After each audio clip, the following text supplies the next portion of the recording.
What's going on, guys and girls? This is Awesome of AwesomeBeast.com, also known as Vic, owner of AwesomeBeast.com, member of DMBV Mastermind. We had a meeting today. We've been together for about 2 years now, meeting and inspiring each other and helping each other with our expertise on the different things that we're capable of doing. But I'll spare all that background for another video. Today, I am covering this book, The Power of Full Engagement. One of the books off of the list of, I guess it's like 99 business books to a personal MBA, something like that. So I'm probably going to be posting videos giving you guys a breakdown of each chapter, or the chapters that I find to be important of all the 7 books that we'll be reading over the course of our lives. So, this book is by Jim Loehr, pardon me if I mispronounce, and Tony Schwartz, The Power of Full Engagement. So it talks about managing energy and not time, and that how that's the key to high performance and personal renewal. So I like to mark my books up when I'm reading them, so I'm just going to go over some of the markings that I put in the chapter while I was reading it, in hopes of making it easy for you to digest. My own personal little summary. So chapter 1's called Fully Engaged, Energy Not Time, is our most precious resource. So one of the first things that they point out is that energy not time is the fundamental currency of high performance. They're speaking on how if you can actually manage your energy, not so much your time. We have this tendency by like the old model, like the Industrial Revolution, to be focused on time. That might go forth to explain why people work 9 to 5s, or why people only get the weekends off or whatever. So it says right here, every one of our thoughts, emotions, and behaviors has an energy consequence, for better or for worse. So I underline that because it's important to think about this, the fact that it's saying that your thoughts, your emotions, and your behaviors, so not just your behaviors, but your thoughts actually can drain you or energize you, depending on what they are and the way that you choose to navigate and control those, which is super huge because the mastermind itself actually comes from Napoleon Hill's Think and Grow Rich mastermind suggestion and his laws of success, which I guess I'll eventually cover in another video. Performance, health, and happiness are grounded in the skillful management of energy. The more we take responsibility for the energy we bring to the world, the more empowered and productive we become. There's actually a section in here that talks about if you give somebody negative feedback, or if you say negative things, like what if you were to imagine that giving somebody or saying something negative to someone would actually like impact their life. Crazy part about it is that's actually true. It does. In the same way that negative thoughts that you might have of yourself tend to slow you down, depress you, and that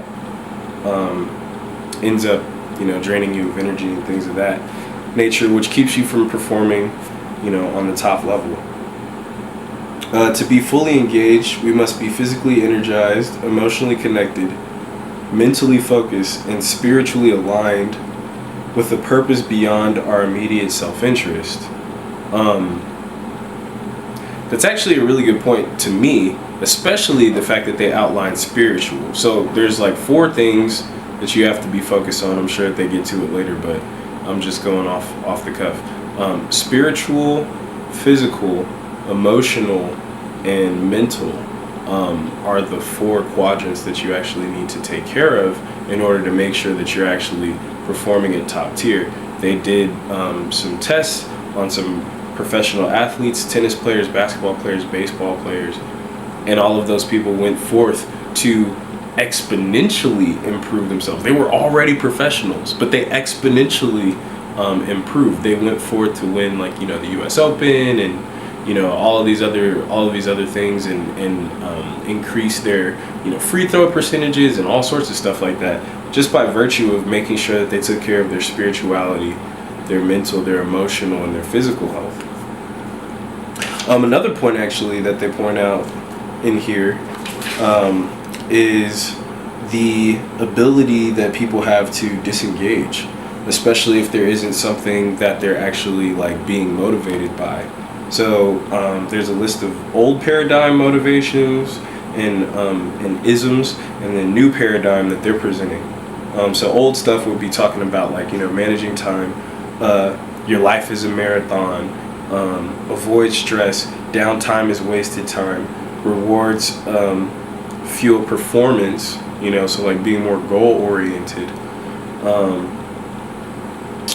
and that being rewarded with a medal or with money is what actually fuels your performance.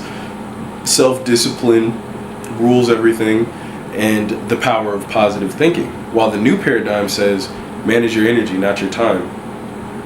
Seek stress, actually, rather than avoiding stress. They haven't gotten to it yet, but I've probably read enough books to know that what they mean by is like healthy stress. If you're stressed about certain things, it means that you actually care about them. Life is a series of sprints as opposed to the marathon. There's actually a really cool comparison that they made between long distance runners and sprinters. They say if you look at long distance runners, no disrespect to you guys, I did run track myself. I was a hurdler, and so I actually really appreciate this analogy. But what they were saying, pardon my cold, what they were saying is if you look at long distance runners, like, they're a little worn down, their bodies are worn out because they're constantly running and things like that. While if you look at a sprinter, they look super powerful, they look ready to go.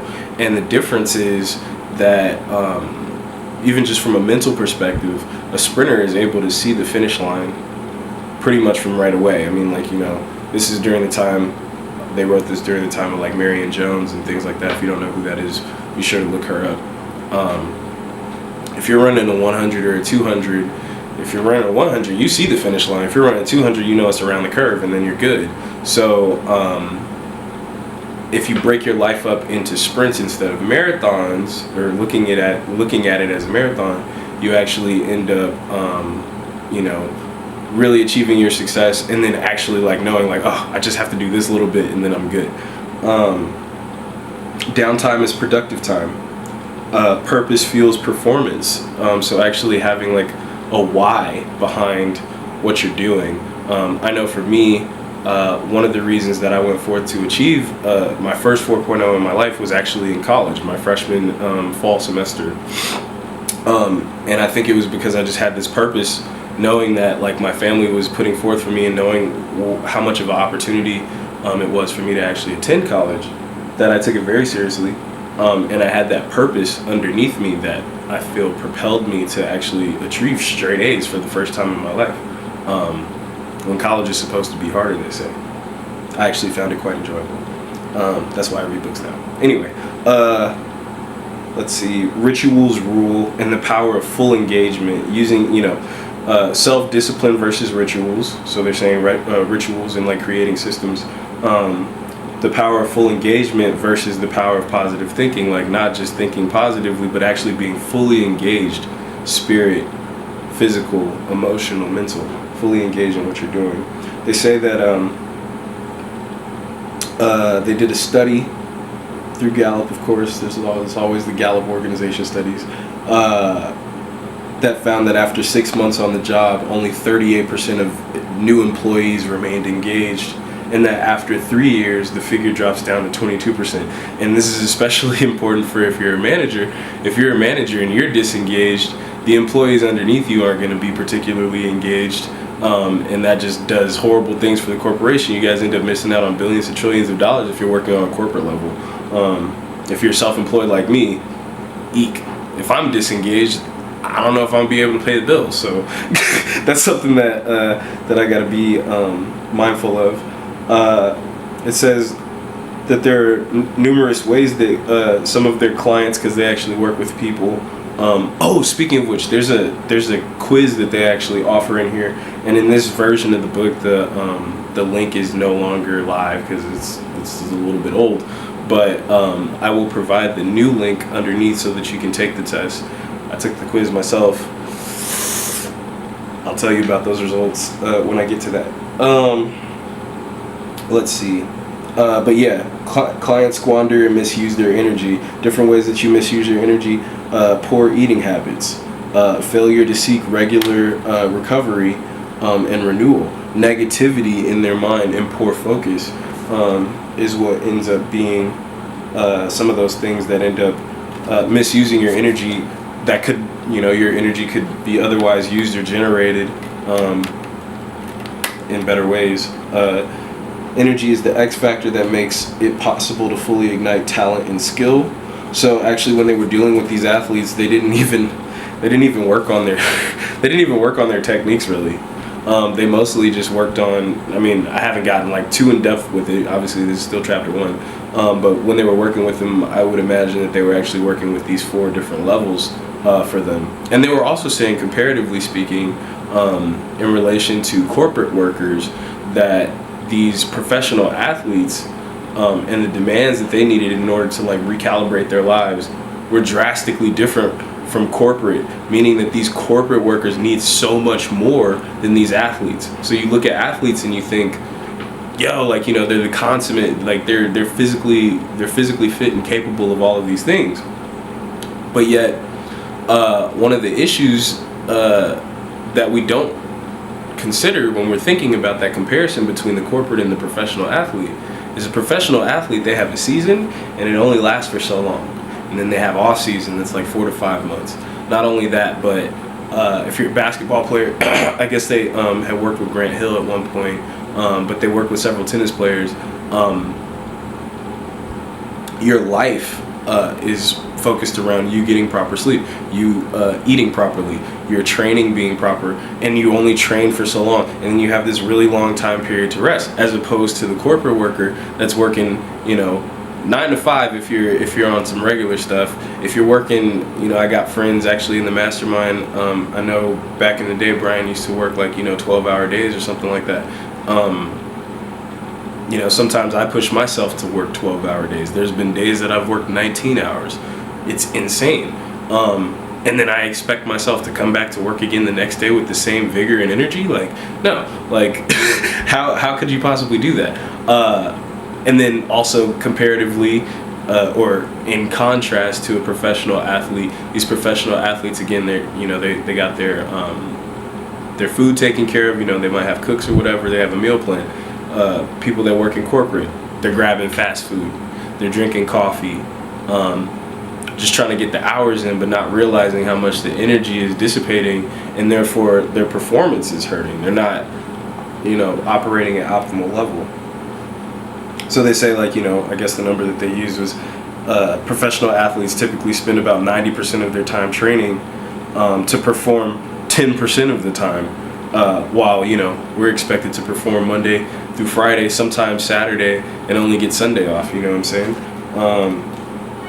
So the demands are quite different. You got to be fully engaged. So they have 4 principles. They have 4 principles here that they speak on that drive the process of becoming fully engaged. Again, that's what this book is. Power of full engagement. Principle 1, full engagement requires drawing on 4 separate but related sources. I already told you about these.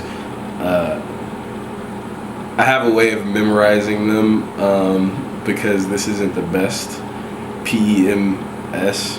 I guess you could say PMSE. I don't know. But sperm. That's the way I remember it. I know there's no R, but, life force, whatever, full engagement, however you want to look at that. Spiritual, physical, mental, emotional. Physical energy capacity is measured in terms of quantity, low to high. Emotional capacity and quality, negative to positive. So they actually created like a little dynamic here. I don't know if you'll be able to see it. don't think I can make you see it because it's too small. But they have one of those matrices with the dynamics of energy, high being the top, low, negative and positive, which is pleasant, unpleasant, things like that. Now, ultimately, what you need in these types of matrices is you need to be in this upper quadrant. That's the fully engaged. So that's when you're invigorated, confident, challenged, joyful, connected. They make the analogy of if you had a surgery and you had a doctor come in, how would you want them to be on this energy scale? Like, do you want them to be angry, defensive, resentful when they're doing surgery on you? Do you want them to be depressed, exhausted, burned out, defeated before they work on you? Or do you want them to be, they talk about being mellow, tranquil and serene. I'm sure you would want them to be calm to some extent, but you also kind of want them to be alert to see if there's, anything going on. You don't want them to just be in a daze all day. Even though those are positive emotions, it's not exactly what you would want. You would want them to be fully engaged. Principle number 2, because energy capacity diminishes both with overuse and with underuse. So both over and underuse, your energy will decrease. We must balance energy expenditure with intermittent energy renewal. Oh man, I didn't read this section. They're talking about mind and body are one. I'll do that later and update you on the next video. But to maintain a powerful pulse in our lives, we must learn how to rhythmically spend and renew energy. And that's where they were kind of talking about the difference between sprinters and distance runners. We have to periodically seek renewal, use that vacation time. That's actually something that I learned in my accounting class in college. They were saying that, as an accountant, you need to encourage your workers or the workers of the organization that you're doing accounting for to take their vacation time. You get paid vacation time for a reason. I know that my mother racked up her vacation time and didn't use very much of it for the vast majority of her employment, and she works for the state, and that's just not good. You need to have the periodic breakdown. Why? Because if you don't take breaks, you're more likely to make mistakes. And why do you make mistakes? Because you're not operating at optimal performance. And why are you not operating at optimal performance? Because you are not fully engaged. You get worn out by working consistently every day, humdrum. You get into a daze. Again, as they were talking about, being disengaged after 6 months or after 3 years working for a company, only 22% of the people were actually engaged. That's less than a fourth of the people. That's pretty crazy. I can't say that this isn't a better time for me to read this, because there's a couple of things that I was reading that really exposed me. And I'm realizing that I'm maybe not as great as I would like to be, but I will get better as a result of reading this. To build capacity, we must push beyond our normal limits, training in the same systematic way that elite athletes do. So they actually speak about increasing your capacity for patience, focus, creativity, integrity, and commitment by training yourself similarly to how you would train a muscle. I go to the gym pretty frequently. My goal was to actually go 300 times this year. I'm probably not going to hit that number. My new goal is to go for 225, which would be pretty close, and that's more than I did last year. But the thing about it is this: when you're training, you're systematically training. You have one day, for some people they do the push day, then they do the pull day, and then they do legs or what have you. But you're working those different muscle groups on different days, but you're pushing them. You're really, I noticed true growth in my biceps when I started really pushing my arms to the limit. But then I would take a day off. The next day I would do legs or something like that, or sit in the jacuzzi. And that allows my muscles to renew. And in the same way, you need to challenge yourself with focus and patience and creativity. You need to challenge yourself so that you can get better in those regards. We build emotional, mental, and spiritual capacity precisely in the same way that we build physical capacity. So then they go on to talk about that relationship there. Principle 4, positive energy rituals. Highly specific routines for managing energy are the key to full engagement and sustained high performance. I feel like this book is speaking to me, mostly because I know that I'm a very all or nothing person. When everything is all together, everything is all together. You know, if I'm working consistently and at a high level, my apartment's clean, I'm keeping up with people, I feel like my social life is better, all of these different things. When I'm depressed, I'm not working, apartment's a mess, haven't folded the clothes, haven't been eating my meals like I'm supposed to be doing. And so having specific routines that actually manage your energy, maybe meditation practice, I don't know, they haven't mentioned it, but I wouldn't be surprised if they're talking about mental and spiritual in here.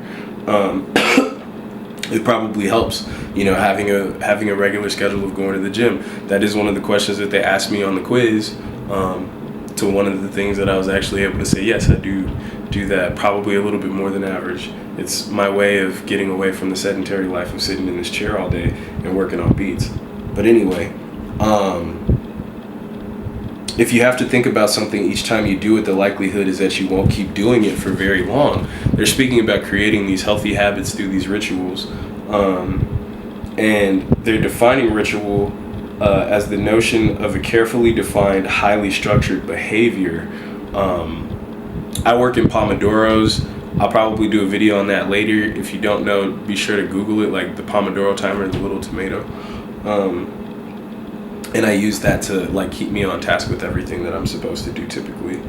The power of rituals is that they ensure that we use as little conscious energy as possible, where it's not absolutely necessary.